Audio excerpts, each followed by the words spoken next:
नरसिंहवाडीतील दत्त मंदिर परिसर जलमय, पाणीवाढ कायम, दक्षिण द्वार सोहळा पार पडला।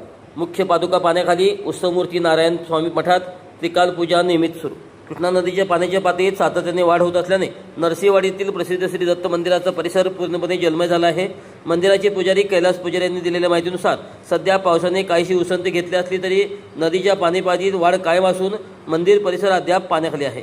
पाणी पातळी वाढल्यामुळे यंदाच्या वर्षातील पहिला दक्षिण द्वार सोहळा धार्मिक परंपरेनुसार आणि सुरक्षितपणे संपन्न झाला। आता पुढील काही दिवसात पाऊस कमी होऊन नदीचे पाणी ओसरल्यास भाविकांना उत्तर ते दक्षिण द्वार सोहळा अनुभवण्याची संधी मिळणार आहे। दरम्यान श्री दत्त महाराजांच्या मुख्य चरण पादुका सध्या पूर्णपणे पाण्याखाली गेल्या आहेत।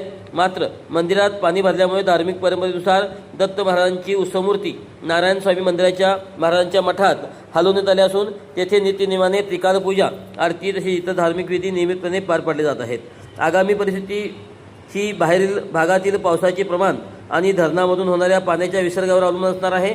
पाऊस कमी झाल्यास आणि विसर्गात घट झाल्यास लवकरच पाणी ओसरेल अशी आशा मंदिर प्रशासनाने व्यक्त केली आहे। मी कैलास पुजारी। आता आपण दत्त मंदिराचा परिसर बघत आहोत। पाण्याच्या पातळीमध्ये थोड्याफार प्रमाणात पुन्हा वाढच झालेली आहे आणि आजच्या दिवशी जरा थोडी उघडीप पण पडलेली आहे। दक्षिणद्वार सोहळा पहिला जो होता तो पार पडलेला आहे आणि आता थोड्या दिवसानंतर पाणी जर पुन्हा कमी व्हायला लागलं तर उतरता दक्षिणद्वार सोहळा आपल्याला सर्व भक्तजनांना त्याचा लाभ घेता येणार आहे। आता बाहेरच्या पावसाच्या प्रमाणावरती आणि इथं असलेल्या पाण्याच्या एकंदरीत साठ्यावरनं लवकरच पाणी खाली जाईल असं वाटत आहे।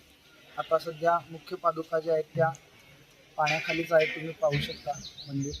आणि जी महाराजांची उत्सव मूर्ती आहे ती नारायण स्वामी महाराजांच्या मठामध्ये तिची त्रिकाळ पूजन जे आहे ते नित्य प्रमाणात आता सुरू आहे।